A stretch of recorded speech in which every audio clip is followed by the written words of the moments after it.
औज़ुबिल्लाहिमिनश्शैतानिर्रजीम बिस्मिल्लाहिर्रहमानिर्रहीम। प्यारे बच्चों अस्सलाम वालेकुम। उम्मीद है कि आप खैर आफियत होंगे। मेरा सब्जेक्ट है सेवन्थ क्लास। मेरा क्लास है सेवन्थ का। सब्जेक्ट है मैथ्स। टॉपिक है लाइन्स एंड एंगल्स। आज की डेट है 28 मई 2021। तो एक्सरसाइज है 5.2 का पहला क्वेश्चन। किताब सामने रखिए।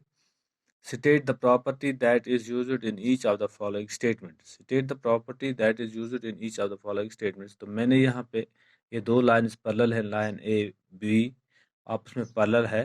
तो यहाँ पे ये लाइन एल जो है ये इसका ट्रांसवर्सल है। तो यहाँ पे एंगल्स बनते हैं, एंगल 1 2 3 4 5 6 7 8, 8 एंगल्स बनते हैं। तो हमें बताना है, पहला पार्ट है if A is parallel to B, अगर लाइन ए पैरेलल है लाइन बी के, then angle 1 is equal to angle 5। तो एंगल 1 जो है ये एंगल 5 के बराबर है। तो यहाँ पे कौन सी प्रॉपर्टी लगती है? नंबर सेकंड है if line A is parallel to line B, then angle 4 is equal to angle 6। Number third, if line A is parallel to line B, then angle 4 + 5 is equal to 180 degree. तो पहला part क्या है? If A is parallel to B, angle 1 is equal to angle 5। ये angle 1 जो है ये angle 5 के बराबर है। क्यों है ये एंगल 1 एंगल 5 के बराबर? बिकॉज या दियर कॉरस्पॉन्डिंग एंगल्स आर इक्वल। ये आपस में कॉरस्पॉन्डिंग एंगल्स है। एंगल 1 और एंगल 5 कॉरस्पॉन्डिंग एंगल है। एंगल 2 और एंगल 6 कॉरस्पॉन्डिंग एंगल है। एंगल 4 और एंगल 7 कॉरस्पॉन्डिंग एंगल है। एंगल 3 और एंगल 8 कॉरस्पॉन्डिंग एंगल है। तो एंगल 1 जो है ये एंगल 5 के बराबर है because corresponding angles are equal. If अगर transversal intersects two parallel lines, transversal intersects अगर दो पैरेलल लाइन्स को इंटरसेक्ट करेगा तो उनके कॉरस्पॉन्डिंग एंगल्स इक्वल होते हैं, बराबर होते हैं, यानी एंगल 1 एंगल 5 के बराबर है। सेकंड है angle 4 is equal to angle 6। क्यों? alternate angles are equal. अगर if a transversal intersects two parallel lines, their alternate angles are equal. तो एंगल 4 एंगल 6 के बराबर है। Number third, angle 4 + angle 5 is equal to 180 degree. ये वाला angle 4 + angle 5 ये आपस में 180 के बराबर है, 180 डिग्री के बराबर है। क्यों? क्योंकि ये क्या है आपस में, when यानी angle if angle 4 + angle 5 is equal to 180 degree, when it transversal intersects two parallel lines, then the interior angles on the same side of the transversal. ये interior angles on the same side, एक ही तरफ है transversal के, ये आपस में supplementary होते हैं। यानी सप्लीमेंट्री का मतलब है इनका जोड़ जो है ये 180 के बराबर होता है। यानी therefore या that is angle 4 + angle 5 is equal to 180 degree. फिर क्वेश्चन नंबर 2 इसका है, in the given figure identify. तो ये एक शक्ल है, line A line B line C इसका ट्रांसवर्सल है। यहाँ पे ये 8 एंगल्स बनते हैं, एंगल 1 2 3 4 5 6 7 8। तो आइडेंटिफाई हमें करना है पहला part, the pairs of corresponding angles, यानी इनमें से कॉरस्पॉन्डिंग एंगल्स कौन कौन सा जोड़ा है। Number 2, the pairs of alternate interior angles, alternate interior angles कौन कौन सा जोड़ा है।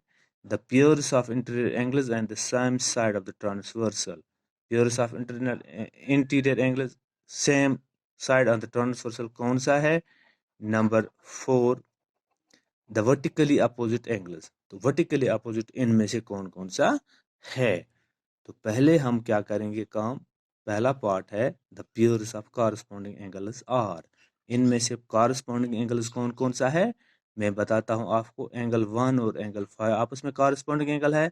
एंगल 4 और एंगल 8 आपस में कॉरस्पॉन्डिंग एंगल है। एंगल 2 और एंगल 6 आपस में कॉरस्पॉन्डिंग एंगल है। एंगल 3 और एंगल 7 आपस में कॉरस्पॉन्डिंग एंगल है। और मैं बताता हूँ, angle 1 and angle 5 are corresponding angles, angle 4 and angle 8 are corresponding angles, angle 3 and angle 6 are corresponding angles, angle 3 and angle 7 are corresponding angles। फिर इसका सेकंड पार्ट है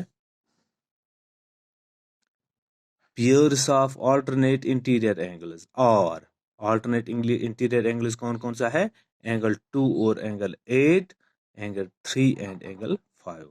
एंगल 2 एंड एंगल 8 ये वाला, एंगल 2 एंगल 8, एंगल 3 और angle 5 आपस में interior alternate angles हैं। Number third, pairs of interior angles on the same side of the transversal are angle 3, angle 8, angle 2 and angle 5. Angle 3 और angle 8 और angle 2 and angle 5 are alternate interior angles on the same side of the transversal. Number 5, fifth part, number fourth part इसका है the vertically opposite angles are, इनमें से vertically opposite angles कौन कौन सा है? एंगल 1 और एंगल 3, एंगल 2 और angle 4, angle 5 and angle 7, angle 6 and angle 8। और मैं पढ़ता हूँ, angle 1 and angle 3 are vertically opposite angles, angle 2 and angle 4 are vertically opposite angles, angle 5 and angle 7 are vertically opposite angles, angle 6 and angle 8 are vertically opposite angles. तो ये था question number second. अब question number third,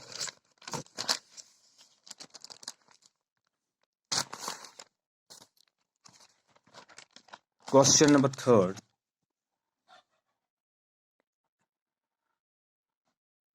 in the adjoining figure P is parallel to Q, find unknown angles. unknown angles हमें बताने हैं। Angle A मालूम करना है, angle B C D E F, और ये एक एंगल दिया है 125 डिग्री। बाकी सब हमें दिखाने हैं कि एंगल A किसके बराबर है, एंगल B किसके बराबर है, angle C D E F किसके बराबर है। P is parallel to Q, L is a transversal, तो ये L लाइन जो है इसका ट्रांसवर्सल है। Therefore angle E plus 125 degree, ये एंगल E और 125 इनका जोड़ 180 है, क्योंकि ये लीनियर पेयर्स हैं, ये है लीनियर पेयर्स। तो यहाँ पे E, angle E is equal to 180 minus 125, वहाँ पे क्या आता है 55 degree. Therefore angle E is equal to 55 degree. Now angle F is equal to angle E, ये क्या है आपस में? Vertically opposite angles, because angle E is equal to 25, इसका मतलब है एंगल F भी 55 डिग्री है। एंगल E किसके बराबर है? हमें निकलाना ऊपर 55 डिग्री। जब एंगल F E के बराबर है तो एंगल E 55 डिग्री के बराबर है, इसका मतलब है एंगल F भी 55 डिग्री के बराबर है। Now angle A is equal to angle C, vertically opposite corresponding angles, angle A is equal to angle E, sorry, angle A is equal to angle E, corresponding angles, angle A is equal to angle E, लेकिन हमें ऊपर angle A किसके बराबर निकला 55। Therefore angle A is equal to 55 because angle E is equal to 55, क्योंकि angle E भी 55 है इसलिए एंगल A भी 55 है। Angle C is equal to angle A, angle C is equal to angle A, vertically opposite angles क्या है? Vertically opposite. Angle A किसके बराबर, E के A किसके बराबर हमें निकला 55, इसका मतलब है एंगल C भी 55 डिग्री के बराबर है। Therefore angle C is equal to 55 degree because angle A is equal to 55 degree.